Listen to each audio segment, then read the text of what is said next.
Joe Biden is not up to this job. The first step to beating this virus is beating Donald Trump. We're rounding, they hate when I say it, the fake news, but we're rounding the turn, we're rounding the corner anyway. The power to change this country is in your hands. And we are going to win 4 more years.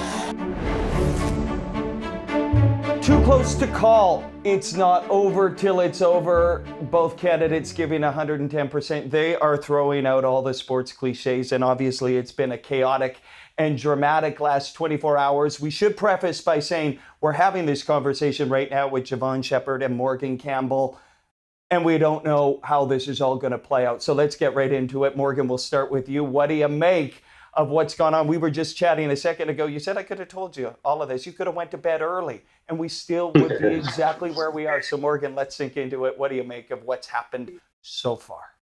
Yeah, absolutely. And to the viewers who feel like they're overdosing on this and they're doom scrolling and they're watching CNN or CBC News World or MSNBC and feel overwhelmed by this, I'm going to tell you guys, it's okay to unplug. It's okay to microdose on this stuff. Like me, I check in for about 10 or 15 minutes every 2 hours. I see if there's been any changes. If there have been changes, I make note. If there have not been any changes, I make note. Then I go on with the rest of my day because I can't have this thing. I voted. I'm a U.S. Canadian dual citizen. I voted weeks ago, but I can't have this thing siphoning my energy and my bandwidth from the life I have to live. I already did my part. I voted. I was a little hopeful that we would have had a decision by now. I know I was tuned into CNN last night, and I realized like this is overwhelming me. Like this is really taking a toll on me. A coach once said to me, "There's certain teams that you have to beat by 20 points going into the fourth quarter, or else the referees will take over." And I feel like that sentiment right there applies to Mr. Trump himself. In my opinion, America has still supported this man after he's shown to be the narcissist that he is and liar. Is a little disheartening, but I do have hope that we will prevail and have some favorable results. In my humble opinion. I appreciate the sports analogy because we are going to look at this through the sporting lens and really get crystal clear on what this is going to mean for pro athletes, what it's going to mean for Canadian athletes, what it's going to mean for Canada-US relations. Jevohn, fascinating that these stadiums and these arenas, which have been used as voting stations in the past, but not to the extent in which we saw this year. Millions of people, record numbers of people showing up in arenas and stadiums where they haven't been allowed to go to watch sport play out. And of course, we saw Nick Nurse yesterday speaking to Adrian Arsenault, the leadership he's taken to ensure Scotiabank Arena becomes a voting place for people up here. The NBA taking a lead on this, the WNBA as well. But what do you make of this real concerted effort, collective effort of all of these leagues creating spaces for people to exercise their democratic right? You know what? I don't think it's anything new. I think sports and politics have always been intersected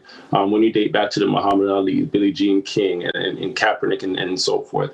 But I think, what's transcended and what's transformed in a sense is the fact that it's accepted now. And the problem before was that the media outlets struggled to relay the information, and there was a little discrepancy there. And I think with the NBA protests and the players walking off the court, that brought everything together because now you force the hands of the analysts, you force the hands of the outlets. There was no sports to update. There was nothing to talk about except what would the current matter at that point, which was, social injustice, racial injustices and social reform.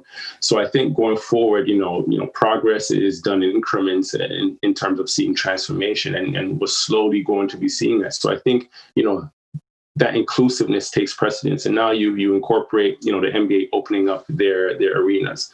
If you look at it, 75%, more than 75% of the NBA is people of color. When you look at Democrats last night, 43% of them said that most important to them was racial equality. So in that, the NBA is saying we're opening our doors to the families, the brothers, the sisters, the neighbors of our players to find a safe place, a comfortable place, to vote, and encouraging them to vote. Thank you for that share, Jevohn. Morgan, it's personal for you, maybe even more so. You shared a little bit ago about being a dual citizen. You casted your vote in all of this.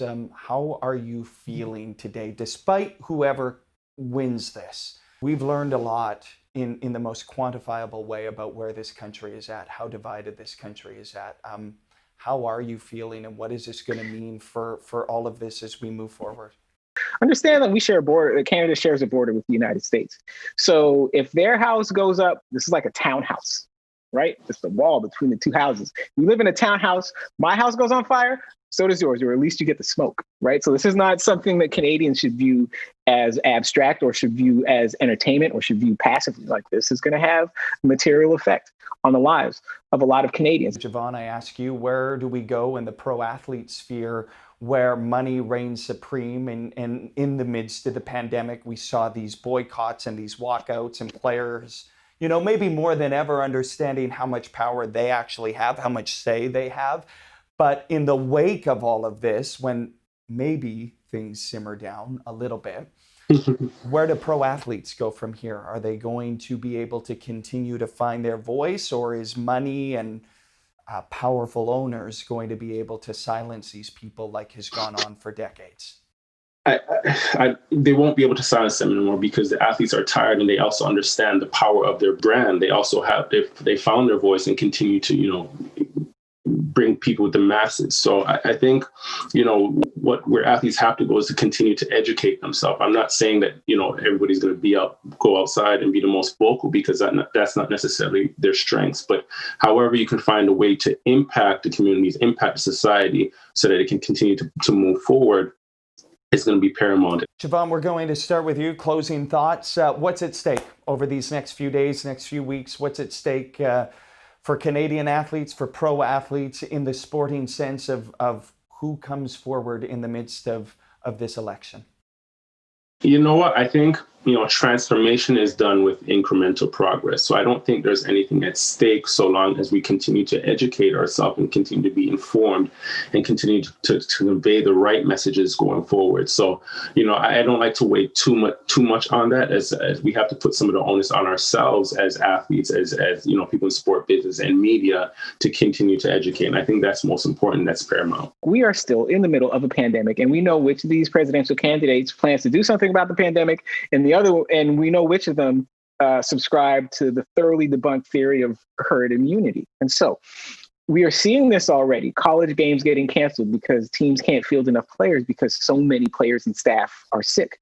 Wisconsin has canceled 2 games in a row. They have to cancel one more game. They can't play in the Big Ten championship game because they have this many COVID-19 cases on their team. And we don't know the long-term effects of this disease. So it's running through college campuses. It's infecting these young people. We don't know how these people, just from the standpoint of sports, are going to recover and how they're going to perform. And we don't know what's going to happen to them 5, 10, 15 years from now.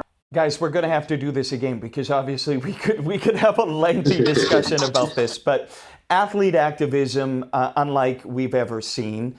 Politics and sports colliding, unlike we've ever seen. The perspective we've needed today from both of you, and we sit here right now and still have no clarity. So a lot more to come. We'll have to do this again. Like I said, Jevohn Shepherd, Morgan Campbell, thank you so much. A lot more to come, a lot left in this political game, no doubt.